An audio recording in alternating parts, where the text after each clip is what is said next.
오늘 사도행전 24장 10절에서 23절 말씀 한 절씩 묵상하도록 하겠습니다. 총독이 바울에게 머리로 표시하여 말하라 하니 그가 대답하되 당신이 여러 해 전부터 이 민족의 재판장 된 것을 내가 알고 내 사건에 대하여 기꺼이 변명하나이다. 벨릭스라고 하는 총독이 이때 당시에 통치를 하고 있었는데 바울은 이때 붙들려서 총독에게 재판을 받습니다. 이때가 연도로 말하면 60년쯤 됩니다. 그 AD 60년인데 그러니까 예수님이 30년에 돌아가시고 십자가에 죽고 그 다음에 이제 30년 뒤 60년 돼서 이제 바울이 죽게 됐습니다. 죽을 판입니다. 이제 붙들려 가지고 예수님이 붙들린 것처럼 바울이 붙들려서 재판받는 그런 비슷한 이야기를 지금 하고 있습니다. 그런데 그리고 이제 10년 더 있다가 70년 돼 가지고는 이제 로마에게 예루살렘이 전부 이제 멸망당합니다. 다 성전도 파괴되고 사람들은 다 쫓겨가지고 하나도 없이 다 흩어지고 끝까지 버티던 사람들까지 다 죽게 됩니다. 그 이제 6년 뒤에 전쟁이 일어나서 4년 만에 이제 70년 돼 가지고 다 죽게 되죠. 그런데 이제 이 바울 그때 이제 예수님이 죽고 나서 이제 예수교가 탄생하는 거죠.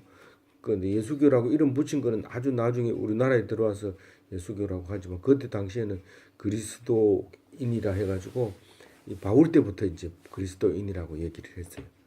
그런데 이 이제 총독 이름이 벨릭스인데 이 사람은 거기 52년에서 60년까지 총독을 합니다. 52년에서부터 60년까지 8년 동안 총독을 하는 사람인데 이 사람은 그 지금도 그렇지만 뭐 정치하는 게 처음부터 아주 부잣집에 뭐 귀족집에서 태어난 게 아니라 노예였는데 이제 이렇게 줄을 잘 타서 이제 총독이 됐습니다. 그런 이제 벨릭스는 이제 예루살렘하고 한 96km 떨어져 있는 그 바닷가에 총독이 이제 거하고 있어요. 그 바닷가는 지중해로 이제 로마로 갈 수 있는 아주 빠른 이제 길이죠. 부산과 같이 이렇게 항구가 넓은 항구가 있었는데 거기에 이제 총독은 살고 있고 이제 서울 같이 이제 예루살렘은 이제 멀리 떨어져 있어요. 한 96km 여기서 대전 가기보다 가까운 거리는 되죠. 예루살렘은 높은 산 위에 있고 이제 여기 총독이 사는 데는 이제 바닷가에 살고 있고 바닷가에서 배를 타면 로마하고 연락하기가 좋고 이렇게 돼 있는데 이 이제 바울이 총독 앞에서 재판을 받는 이 장면입니다.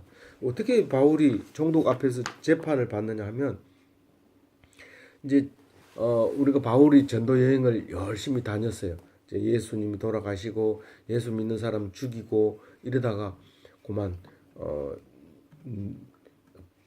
실명하고 그다음에 들리지도 않고 이랬다가 나중에 이제 그 예수님을 만나서 죽을 때까지 예수를 전하는 사람이 됐는데 이 옛날 이름은 사울이었어요. 근데 지금 이제 바울이라고 계속 얘기하고 있는데 이 바울이 그렇게 예수 믿는 사람을 죽이다가 예수를 전하는 죽을 때까지 예수를 전하는 사람으로 바뀌었는데 이 사람이 이제 그 죽기 전까지 이제 일을 이제 기록한 게 사도행전이에요. 근데 이 바울이 세 번을 이제 세계 이제 아시아와 유럽으로 전도 여행을 합니다. 그걸 하는데 세 번을 하고 나서 이제 세 번째 올라와 가지고는 붙잡혀 버립니다. 붙잡혀 가지고 왜 붙잡혔냐 그러니까 이 성경을 율법을 율법을 해석하는데 특별하게 하는 거예요. 특이하게 어떻게 하느냐? 율법을 안 지키면 죽는다. 율법은 꼭 지켜야 한다. 그런데 율법의 가지수가 너무 많아요. 모세가 만든 율법은 10가지밖에 안 되는데 그 뒤에 막 수없이 많은 율법을 만들어 가지고 그걸 안 지키면 죽도록 만들어 놓으니까 살 길이 없는 거예요. 그러니까 인간이 죽는구나. 그랬는데 예수님이 딱 오셔가지고 그 죄 때문에 내가 왔다. 그 죄를 너희들은 절대로 지킬 수 없다. 그러니까 죄를 율법으로 말미암아 구원받을 수 있는 인간은 없다. 그런데 내가 그 대신 죽는다. 원래 율법을 못 지키면 실제로 사람을 죽이는 게 아니라 짐승을 잡아 죽여야 돼요. 뭐를 조금만 해도 짐승을 잡아서 죽여야 되고, 속죄죄는요 아무리 가난해도 드려야 돼요. 이제 제사장 같은 사람이 죄를 지으면 소를 잡지만은 가난한 사람이 죄를 지으면 비둘기라도 드려야 돼요. 그래서 나중에는 예수님 시절에 이때 로마 시대 때는 죄를 속죄 제물을 못 드리고 앉아 있는 사람이 있으면 돈 있는 사람이 가서 그 사람을 대신해서 돈을 주면은 아주 잘했다고 칭찬받을 때였어요. 그럴 때인데 헌금 빌려주는 거. 이 바울이 이제 대제사장은 그런 법만 따지는 거예요. 니는 뭘 했으니까 소 한 마리, 니는 뭘 했으니까 양 한 마리, 니는 뭐 했으니까 이렇게 하던 대제사장은 권력이 그만큼 대단했던 사람이에요. 그런 사람들이 바울이 이제는 제사 안 지내도 된다. 법적으로 이상 없다. 이러니까 놔둘 수가 없죠. 죽일 수밖에 없는 거죠. 그래서 이제 죽이려고 했는데 제목을 찾을 수가 없어요. 찾을 수가 없으니까 예루살렘에서 그 천부장이, 예루살렘은 옛날에 이제 식민지니까 이제 천부장이 그 나라를 치안을 담당하는 거예요. 그러니까 담당하고 있는데 자꾸 이 바울을 붙잡아다가 돌로 쳐 죽이려고 하니까 왜 그러냐고 물으니까 이 사람이 바울이 로마 사람이래요. 그래가지고 로마 사람은 로마 군대가 지켜야죠, 당연히. 그러니까 그걸 떼놓은 거예요. 떼놨더니 감옥에 집어넣으니까 이 사람들이 암살단을 조직해가지고 어떻게 하면 바울을 죽이겠다고 암살을 계획을 세우는 거예요. 그게 이제 천부장 귀에 들어간 거예요. 그래가지고 이거를 급해요. 급해가지고 이거를 긴급 호송하는 거예요. 말탄 기병을 70명, 창을 든 사람 200명, 걸어가는 보병, 칼 든 보병은 200명. 이래가지고 바울을 말을 태워가지고 그 96km나 되는 그 먼 길을 이제 호송을 한 거예요. 이건 임금이 행차하는 것보다 더 거창하게 그렇게 야간 밤에, 깜깜한 밤에 아무도 못 보는데 그렇게 이제 데려다 준 거예요. 이제 가이사랴에다가 벨릭스 총독에게 이제 이걸 데려다 줬어요. 주면서 이제 편지를 써서 얘가 이제 로마 사람인데 유대인한테 맞아 죽으려고 그러고 죄가 없는데 가다 놨더니 사람들이 막 암살하려고 그래서 보냈는데 그 고발한 사람도 그 총독에게 가서 얘기하겠다고 얘기하니까 재판 좀 해주십시오 하고 보내버린 거예요. 이 골치 아프니까. 그러니까 이 사람들이 가요. 대제사장들이 가가지고 이제 재판을 했는데 요 앞에 우리가 읽었는 요 앞에 이제 얘기를 한 거예요. 이 사람은 죄가 있는 걸 이제 고발하러 갔는데 사실은 고발할 게가 없는 거예요. 그래서 가가지고 벨리스 총독 잘합니다. 그것 때문에 우리가 은혜를 입었습니다. 이런 것도 잘했고 저런 것도 잘했고 그 앞에서는 너질너질하게 얘기하고는 이제 본론에 가가지고는 귀찮게 해서 긴 얘기 안 하고 하여튼 그 사람 나쁜 사람이니까 죽이세요. 이런 식으로 얘기를 한 거예요. 그러니까 그래 얘기해도 되는 이유가 뭐냐면 정권을 잡아 있는 그 실세기 때문에 그 사람들이 있기 때문에 그 사람들을 마음에 안 들면은 정치를 하기가 곤란해져요. 그러니까 이 사람들이 국회의원을 말하자면 이제 여당 쪽에 있는 사람들이 이제 온 거죠. 그러니까 숫자는 여소야대기 때문에 숫자는 적지만은 이게 힘은 있는 거예요. 그래서 이제 그 총독에게 직접 이제 쉽게 얘기하면 공갈 치는 거예요. 이런 사람 놔두면 당신 곤란합니다. 이런 식으로 이제 그런 말은 못하지만 그런 말하면 바로 붙들려가지만 그렇게 이제 말하는 거예요. 귀찮게 내가 뭐 복잡하게 설명 안 하겠습니다. 그 사람은 아주 나쁜 사람입니다. 전염병처럼 그 어디 다니면서 전부 얘기를 하고 그 가는 곳마다 소동이 일어나고 실제로 가는 곳마다 소동이 일어났어요. 바울이 율법을 가르치는데 그러니까 이 율법 때문에 먹고 사는 사람이 곳곳마다 있거든요. 그 이제 회당에 가면 회당에서 이제 회당장이 딱 이렇게 성경책 펴놓고 읽으라 하고 그리고 이제 그 기도하고 은혜 받고 이런데 바울이 와가지고 뭐 저 할례도 받지 말고 뭐 이렇게 하면서 아주 자유롭게 얘기를 하니까 자기 자리가 없으니까 절대로 허락을 안 하는 거 오지 마라 하는 거예요. 그 기득권이 있는 사람은 언제나 박대를 한 거예요. 기득권을 지키기 위해서. 그래서 오지 마라 소리 하는데도 계속 가서 하다가 쫓겨나고 그런 일을 계속했기 때문에 이 사람은 이단이라고 얘기하면서 이단의 아주 수장이고 그 가는 곳마다 이 전염병처럼 그것을 도를 전하고 말썽을 일으키고 그런 사람이라고 얘기를 하는 거예요. 그러니까 이제 그게 제목이에요. 제목. 그래서 이제 그 10분이 딱 끼울게. 10시 반에. 하나님 예배 드린데 내가 바빠가 가야겠어. 간다고요. 내가 가서 일거리 찾으다가 이제 저희도 돈도 싹도 내가 찾아다 놓고 빨리 가야 돼. 중이 없어 고쳐.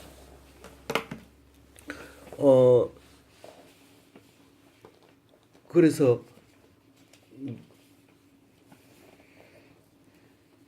누구를 바울을 그렇게 고발을 한 거예요. 그 나쁜 사람이다, 죽여달라 이렇게 얘기하는. 그리고 얘기가 딱 끝나니까 이제 10절에 총독이 바울을 딱 이렇게 봅니다. 얘기해 이렇게 머리로 표시하여 말하라 하니 머리 턱을 이렇게 하니까 이제 바울이 시작했어요. 이게 그 21절까지 파란 글씨가 이제 바울 얘기거든요. 이제 바울 얘기는 이제 오른쪽만 보고 쭉 이제 읽어 내려갈게요. 왼쪽 보지 말고 오른쪽. 바울이 이제 변론이 시작합니다. 당신은 아주 오랫동안 이제 그 재판장을 했으니까 했습니다. 이렇게 다른 말로 얘기하면 구관입니다. 아주 구관인데 구관이 명관이라는 얘기죠. 당신은 참 재판을 잘하니까 내가 기쁘게 말씀을 드리겠습니다. 그렇게 얘기합니다. 그리고 11절에 내가 예루살렘에 올라간 지 12일밖에 안 됩니다. 12일밖에 안 되는데 그건 뭐 물어보면 아는 얘기고요. 그런데 12절에 예루살렘에서 시끄럽게 할 시간이 없었습니다. 이 로마는 시끄럽게 하면 붙잡아 가거든요. 이 식민지 사람들이 모이면 붙잡아 가고 시끄럽게 하면 붙잡아 가는데 내가 소동을 부릴 시간이 없었습니다. 내가 성전에서 이야기할 시간도 없었고 회당에서도 말할 시간도 없었고 그렇다고 해서 시장 거리에서 내가 사람들을 소동을 일으킬 시간도 없었습니다. 근데 13절에 보면 그들이 고발할 내용은 아무도 없었습니다. 그러니까 내가 시간이 없었으니까 고발할 일이 없었다는 거예요. 14절에 그렇지만 내가 당신에게 솔직하게 말하고 해야 될 것은 이겁니다. 저들이 이단이라고 나를 얘기하는데 내가 그것은 그 이단이라고 하는 도를 따르는 건 사실입니다. 근데 그 이단이라는 것은 딴 게 아니라 여호와 하나님을 섬기고 율법을 지키고 성경을 믿습니다. 그들이 기다리는 소망도 나도 가졌는데 그들이 가장 예민하게 얘기하는 것은 부활이라는 문제입니다. 16절에 보면 나는 이 부활을 믿는데 조금도 의심이 없습니다. 그러니까 무슨 말이냐면 16절 의심이 없다는 말은 뭔 말이냐면 양심을 속이고 선동하거나 믿는 척하는 게 아니라 대제사장들의 얘기를 가만히 들어보면 자기 양심은 관계 없습니다. 거기 와서 그럴듯하게 얘기하면 전부 박수치고 그렇게 해서 전부 가짜라는 거예요. 양심하고 전혀 관계없이 여태까지 해온 법이 그렇다는 거예요. 법이 그렇지 양심은 그렇지 않다는 거예요. 그러니까 나는 그렇게는 안 하고 진짜 하나님이 주는 그 양심 거기에 따라서 믿는다는 거죠. 그 믿는 척하는 게 아니라는 거예요. 교회 나오면서도 믿는 척하는 사람이 있다는 거예요. 지금 바울은 이 말 한마디 속에 그런 얘기가 다 들어 있는 거예요. 나는 이 부활을 믿는데 조금도 의심이 없습니다. 그 부활이 있다고 얘기를 하니까 네 부활한 거 봤냐 이런 식으로는 얘기하는 거죠. 근데 믿음하고 그거하고는 관계 없다는 얘기를 하고 있는 거예요. 17절에 몇 해 만에 내가 구제헌금을 가지고 돌아왔습니다. 몇 해 만이라는 거는 1차 전도 여행하고도 이제 예루살렘에 가서 회의하고 2차 전도 여행 마치고 올라가서 헌금하고 그다음에 3차 전도 여행하고 이제 올라왔다는 뜻입니다. 그러니까 3차 전도 여행 한 바퀴 도는데 4년 내지 5년 걸렸다고 봐요. 정확하게 알 수는 없어요. 그러니까 이 사람은 지금 몇 해 만에 여러 해 만에 또 헌금을 들고 예루살렘으로 올라와서 헌금하려고 올라왔습니다. 그런데 18절에 헌금도 하고 율법에 따라서 결례도 하고 또 모임도 별도로 내 혼자 모아놓은 그 모임도 없었고 소동도 없었습니다. 그런데 저들은 지금 넘겨짚고 고발한 겁니다. 넘겨짚고 고발했다는 뜻은 뭔 말이냐면 이 예루살렘 성전에는 절대로 이방인이 들어가면 안 돼요. 그런데 전도를 하다 보니까 저기 에베소, 아시아, 터키 그 지방에 갔더니 교회를 많이 세워놓고 내가 이제 예루살렘에 가서 헌금한다. 그러니까 나도 따라갈래요. 그렇게 해서 온 대표들이 이 두세 명이 있었던 거예요. 그런데 결례를 행하는 동안에 바울은 성전에 들어갈 자격이 있어요. 유대인이니까. 들어가는데 그 따라온 사람은 이방인이기 때문에 들어올 수 없어요. 물론 예수교는 아직 정착이 안 됐기 때문에 지금은 유대교하고 기독교하고는 상종을 안 하지만은 그때 당시에는 유대인 자체를 그 기독교인으로 이제 그 구분이 없이 그냥 주장하고 있을 때였던 거니까 바울은 이제 들어가서 이제 성전에서 제물도 드리고 그렇게 이제 할 수 있었던 거죠. 그랬는데 그거 갔다 오는 거를 사람들이 붙잡아 버린 거예요. 왜냐하면 그 에베소에서 온 사람들이 이 에베소에서 온 사람들 중에서 유대인 아닌 사람이 있고 유대인 사람이 있어요. 지금 유대인 얘기가 나오지만 사실은 유대인은 거의 99%는 밖에 나가 있고 예루살렘 성전에 사는 사람만 소수가 지금 살고 있는 거예요. 다 쫓아냈기 때문에 이스라엘에 살지 못하도록 쫓아냈기 때문에 그런 지금 고발하는 거는 몇 프로 안 남아 있는 그 사람들이 고발한 거예요. 지금 성전을 더럽혔다고. 그 성전에 딴 사람을 데리고 들어갔다고. 근데 이 바울은 이 사람이 부활 때문에 부활이라고 하는 것을 말하는 것 때문에 지금 고발한다는 사실도 알고 그런데 부활이라는 말을 안 쓰잖아요. 대제사장은. 왜냐하면 자기들이 안 믿는다고 해가지고 딴 사람이 안 믿는 건 아니잖아요. 그러니까 그걸 말 못하고 성전을 더럽혔다고 지금 이제 말하고 있는 거예요. 그런데 이제 만약에 고발해야 될 사람이 있다면 에베소에서 온 유대인이 고발해야지 예루살렘 성전에 있는 사람이 고발하면 말이 안 된다. 왜냐하면 그 사람이 진짜 유대인인지 이방인인지 당신 어떻게 아느냐 이 말이에요. 근데 이 사람들은 지금 보지도 안 하고 증거도 없이 나를 고발한다. 이제 그 얘기를 하고 있는 거예요. 그래서 만약에 그거 아니고 다른 이유가 있다면 얘기하라고 하세요. 내가 사내들인 공회에서 내가 재판을 다 받았는데 내가 받은 게 있으면 말하라고 얘기하세요. 난 꼭 말한 게 있었다면 그때 소동 일어나는 그 공회가 있을 때 얘기한 거는 죽은 자의 부활 때문에 내가 신문 받는다. 이 말 딱 한마디 말고는 한 적이 없습니다.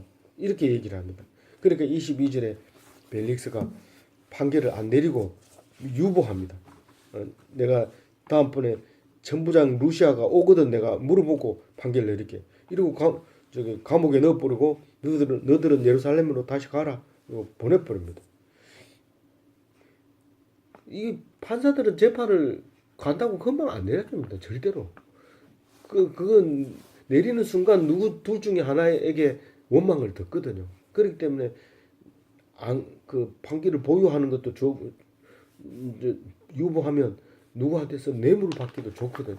그러니까 유보를 항상 이렇게 하면서 이 사람은 이제 임기 끝날 때까지 이제 이 재판을 안 내려요. 이게 감옥에 계속 집어넣어요. 그 다음 사람이 와가지고 이거를 이제 로마로 보내는 바울을 로마로 보내서 로마 감옥에서 이제 죽게 돼요.